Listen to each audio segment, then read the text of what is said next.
It was my 15th birthday, and everything seemed perfect, or at least as perfect as a typical family birthday could be. My mom had baked my favorite cake, a rich chocolate one with thick frosting, and the living room was filled with balloons, laughter, and the warmth that comes from being surrounded by people you love. My dad was there too, of course, smiling and joking around like he always did. We had a small celebration planned, just the three of us, but it was exactly what I wanted. As we sat down to open presents, I couldn't help but feel a wave of excitement. There were a few neatly wrapped boxes, but what caught my eye was a card sitting right on top of the pile. I grabbed it first, eager to see what sweet or cheesy message my parents had written for me this year. My dad always wrote something funny or heartfelt, so I expected the usual. But as I opened the card, I felt my heart skip a beat. The front was simple, just a picture of a flower and the words, "To my darling daughter," in elegant script. But when I read the message inside, my blood ran cold. It said, "To my darling daughter, from your dad," and then there was a name, Emily, a name that wasn't mine. For a moment, I just stared at the card, my mind racing to make sense of it. Did they accidentally buy the wrong card? Was it just a bizarre mix-up at the store? But then I looked up and saw my dad's face. His expression wasn't one of confusion or embarrassment. It was something else, something I couldn't quite place. He looked terrified, like someone had just exposed his deepest secret. My mom quickly tried to cover it up, her voice trembling slightly as she said, "Oh, it must be a mistake. These things happen sometimes." But her eyes told a different story. There was fear there too, and something that looked a lot like guilt. I could feel the tension in the room, thick and suffocating, as if the air had suddenly turned to lead. But I didn't press the issue. I just nodded, closed the card, and pretended like everything was fine. The rest of the evening was a blur. We went through the motions, cutting the cake, singing happy birthday, opening the rest of the presents, but the joy I had felt earlier was gone, replaced by a growing sense of unease. That night, after my parents had gone to bed, I couldn't stop thinking about the card. It didn't make sense. Why would my dad have a card for someone named Emily? And why did he react like that? I knew I wouldn't be able to sleep until I had some answers, so I decided to do a little investigating. I started in the living room, quietly opening drawers and sifting through papers, but there was nothing out of the ordinary. Just bills, old receipts, and a few family photos. Then I remembered the attic. The attic was where we kept all the old stuff, things that we didn't need anymore but couldn't bear to throw away. It was dusty and cluttered, filled with boxes and forgotten memories. I climbed up the creaky ladder, my heart pounding in my chest, and started searching. It didn't take long before I found it.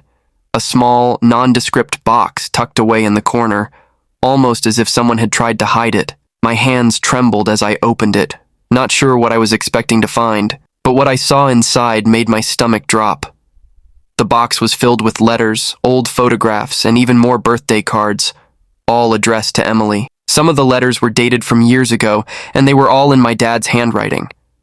The photos showed a young girl about my age, with the same dark hair and eyes that I had. In some of them, she was with my dad, smiling and laughing like they were the best of friends. I felt like I had been punched in the gut. Who was this girl? Why had I never heard of her before? And why did my dad have all of this hidden away? I sat there in the attic for what felt like hours, staring at the contents of the box, trying to make sense of it all. But the more I looked, the more questions I had. Eventually, I couldn't take it anymore. I grabbed the box and went downstairs, determined to confront my dad. I found him in the kitchen, sipping a glass of water, looking like he hadn't been able to sleep either. When he saw me with the box, his face went pale. "Where did you find that?" he asked, his voice barely above a whisper. "In the attic," I replied, my voice trembling with anger and confusion. "Dad, who is Emily? And why do you have all of this?" He didn't answer right away. Instead, he just stared at the box, his expression a mix of guilt and sorrow. Finally, he let out a long sigh and motioned for me to sit down. "I never wanted you to find out like this," he began, his voice heavy with regret. "Emily is your half-sister. I had her with another woman before I met your mom. I was young and stupid, and I made a lot of mistakes. But when I met your mom, I thought I could leave that part of my life behind. I thought I could keep it a secret forever. I felt like the ground had been pulled out from under me. A half-sister? My dad had a whole other life that I knew nothing about. I didn't know what to say, so I just sat there numb as he continued. I've kept in touch with Emily over the years, but it's been difficult. Her mom didn't want her to know about me, so I had to keep my distance. I never meant to hurt you or your mom, but I didn't know how to tell you. And now, I guess it's too late. Tears welled up in my eyes as I looked at my dad, the man I had always trusted, the man who had been my hero. Now he was just a stranger with secrets I couldn't begin to understand. Why didn't you tell me sooner? I asked, my voice breaking. I could have had a sister. We could have been a real family. He shook his head, his eyes filled with regret. I was scared.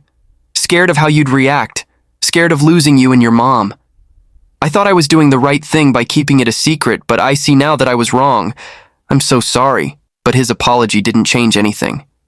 The damage was done. I had a sister I'd never met, and a father I'd never fully trust again. My perfect family was shattered in an instant, all because of one birthday card that wasn't meant for me. From that day on, nothing was the same. Every time I looked at my dad, all I could see were the lies and the betrayal. And every time I thought about my sister, Emily, all I could feel was a deep sense of loss for the relationship we never had. That birthday changed everything. It was supposed to be a day of celebration, but instead, it became the day I lost my innocence. The day I realized that the people you love the most can hurt you in ways you never imagined. Now, I'm left with the pieces of a broken family, trying to make sense of it all. And every year, when my birthday rolls around, I can't help but wonder what my life would have been like if I had never opened that card. Case 2. I've carried this secret for years, and I'm finally ready to talk about it. This is the story of how a single discovery shattered everything I thought I knew about my family. It was a regular Friday night, nothing out of the ordinary. My mom was watching TV in the living room, and I was in my bedroom scrolling through my phone. Around midnight, I heard the phone ring. A landline, because this was a few years ago. My dad answered, and I could hear his voice, low and serious. Something in the tone caught my attention, and I got out of bed to listen from the hallway. I could only catch fragments, but then I heard it. My mom's name, and the word secret. My heart started racing. Why would someone call so late, and why was my dad being so secretive? I pressed my ear against the door. I'll talk to her tomorrow, he said, his voice trembling. She needs to know the truth. That's when I heard my mom crying in the living room. I'd never heard her cry like that before.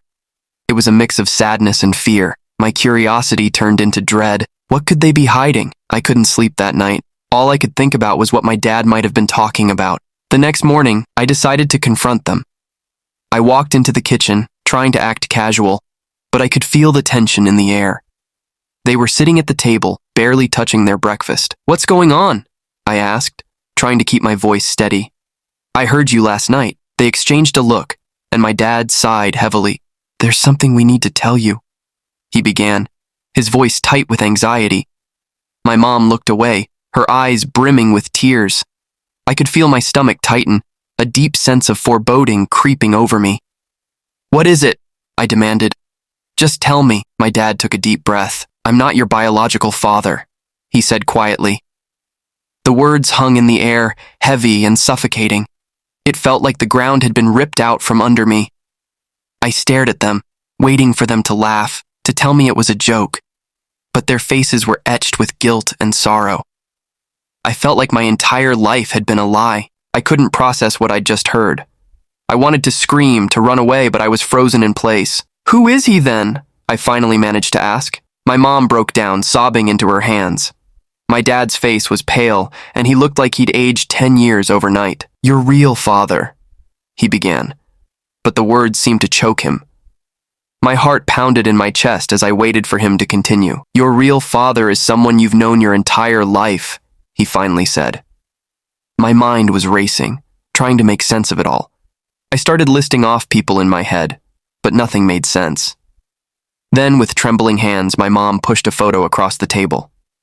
It was an old picture, one I'd seen 100 times before, of me as a toddler sitting on the lap of my Uncle Mark. The realization hit me like a freight train. Uncle Mark, my dad's best friend, the man who'd been like a second father to me growing up. He was my biological father.